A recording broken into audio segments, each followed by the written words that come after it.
Assalamualaikum, what is up everyone? It's me Gizri in the house. Welcome back, welcome to my channel. Dan aku sentiasa doakan korang yang tengok video ni berada dalam keadaan sihat walafiat dan juga happy selalu. Jangan sedih-sedih, jangan stres, okay? Kita kena ceria-ceria selalu guys, terbaik.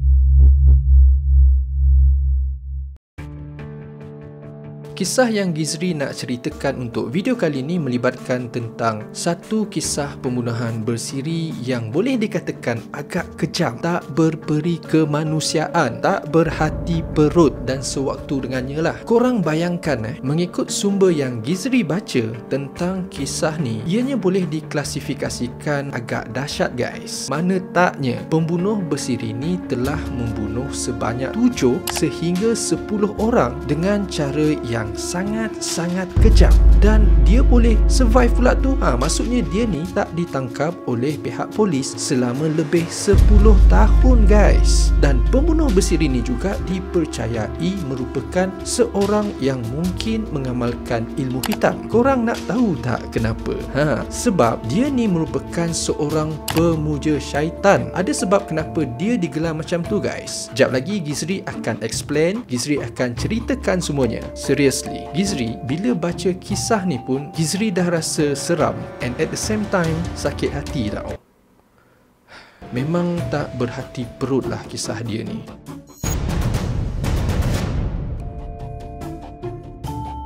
Pembunuh bersiri ini adalah merupakan seorang lelaki yang bernama Thomas Maldonado Serra yang dilahirkan pada tahun 1971 di sebuah kawasan yang bernama Barranquilla di dalam negara Colombia. Dia juga dikenali sebagai The Satanist oleh pihak polis Colombia kerana hampir ke semua kes-kes pembunuhan yang dilakukan oleh si Thomas ni mempunyai unsur-unsur pemujaan syaitan. Korang bayangkan setiap jari-jari di tangan mangsa yang dia bunuh ni akan dipotong, akan dikerat-kerat, akan di macam ni guys, tak, macam potong ayam je guys. Dan sebahagian lagi akan dibiarkan. Sebagai contoh, si Thomas ni dia hanya akan tinggalkan 3 jari tangan saja tau, iaitu ibu jari, jari telunjuk dan juga jari kelingking. Manakala 2 lagi jari iaitu jari tengah ni, jari manis ni akan dipotong sebab ianya dipercayai untuk dijadikan sebagai satu simbol pemujaan syaitan. Maksudnya guys, macam ni, yang bahagian ni dia akan potong dan yang bahagian 3 lagi ni dia akan biarkan. So dia akan jadi macam ni.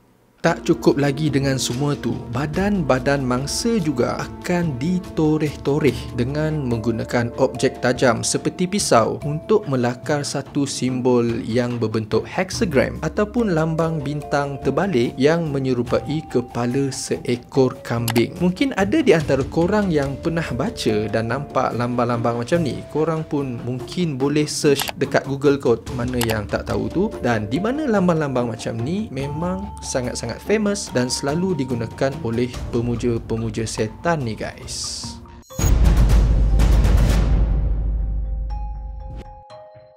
Kejadian pembunuhan ini berlaku di sekitar tahun 2002 sehinggalah pada tahun 2018. Just imagine, korang bayangkan, boleh tahan juga lamanya guys. Benda yang dia buat ni, pembunuhan ni tak kantoi-kantoi. Dia survive selama beberapa tahun guys. Mangsa pertama si Thomas ni adalah seorang lelaki yang bernama Rolando Romero, di mana lelaki ni telah ditikam sebanyak 25 kali. Bukan sekali, bukan 2, bukan 3, tetapi 25 kali guys. Cuba korang bayangkan sekali lagi, kalau kena tikam sekali tu pun dah boleh dikatakan agak ngeri dan boleh juga menyebabkan kematian, apatah lagi 25 kali. Memang sah-sah lah mangsa yang ditikam tu akan check out guys. Kan mati kalau kita ikutkan logik kita kan. Memang dia ni brutal gila guys. Tak cukup lagi dengan semua tu, dekat dahi Rolando ni dia toreh huruf Z dekat sini dengan menggunakan pisau. Gizri pun macam tak tahulah apa yang dia cuba sampaikan, apa message yang dia try sampaikan dekat orang sampai dia buat mangsa tu macam tu. Dan keadaan pembunuhan ni berterusan dari tahun ke tahun sehinggalah mangsa terakhir si Thomas ni adalah seorang wanita yang bernama Brenda Pajaro.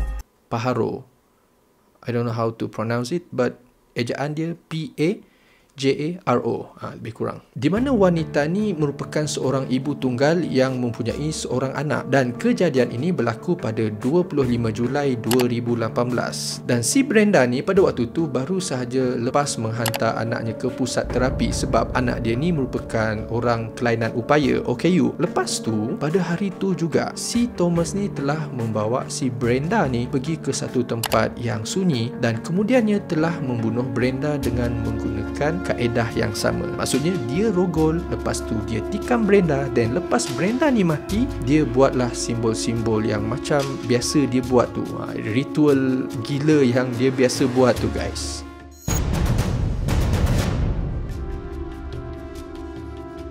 Modus operandi si Thomas ni adalah dengan memperdayakan mangsa, and most of them, mangsa-mangsa ni merupakan orang yang dia kenal, dan orang tu pun kenal dengan si Thomas. Maksudnya pada mulanya si Thomas ni akan cuba berkenalan dengan mangsa-mangsa dia. Lepas tu lama kelamaan orang dah percaya dekat dia, dia pun ambil lah kesempatan dengan membuat benda-benda terkutuk ni guys, which is dia pergi bunuh ke semua mereka ataupun ke semua orang yang dia kenal.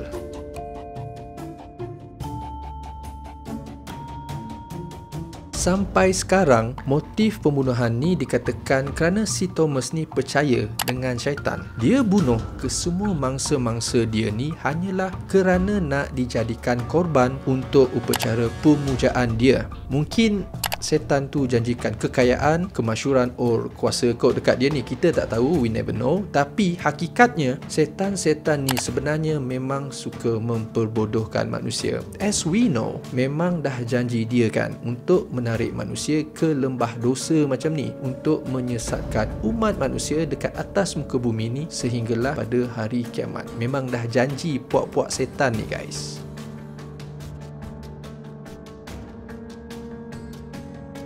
Akhirnya pada tahun 2019, Thomas Maldonado ni telah ditangkap oleh pihak polis Colombia di atas tuduhan merogol dan juga membunuh Brenda Pajaro dan beberapa lagi kes pembunuhan yang lain. Time dia bunuh Brenda tu lah dia kantoi sebenarnya. Setelah beberapa lama dia terlepas, dia tak ditangkap, dia survive, dan dia sekarang ni berada di dalam tahanan pihak polis Colombia dan sedang menjalani hukuman penjara. Tak tahulah seumur hidup ataupun mungkin akan dibicarakan semula. Walau bagaimanapun, family dia ni masih lagi tak percaya yang si Thomas ni melakukan kesemua pembunuhan ni. Kira macam family dia cuba pertahankanlah dia ni walaupun dah terdapat beberapa bukti dan alibi yang mengatakan si Thomas ni memang terlibat dengan kes skandal pembunuhan yang sangat-sangat dahsyat ni guys.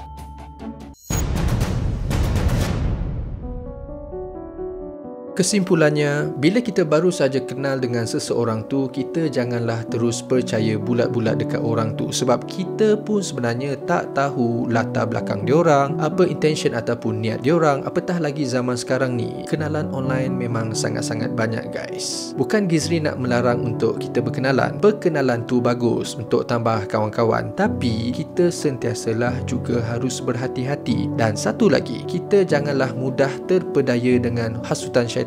Jangan percaya dengan apa yang mereka cakap ataupun jangan percaya dengan apa yang mereka janjikan, sebab dah terang lagi bersuluh kan yang setan-setan ni adalah musuh utama manusia. Kalau kita ikut juga, mendapatlah dudi hari kelak kata orang kan. Gizri pun sebenarnya cakap benda ni untuk diri sendiri. Benda yang baik kita share, yang tak baik tu kita jadikan sempadan. Kita sentiasa beringat sesama sendiri. So guys, aku rasa setakat ni saja untuk video kali ni. Terima kasih kepada korang yang tengok video ni sampai habis. Aku sangat-sangat menghargai effort korang untuk tengok video ni sampai habis. Thank you so much. So hit that like button if you like this video, share it to your friends and family, subscribe kalau korang belum lagi subscribe channel aku, and I'll see you guys again in the next video. Peace.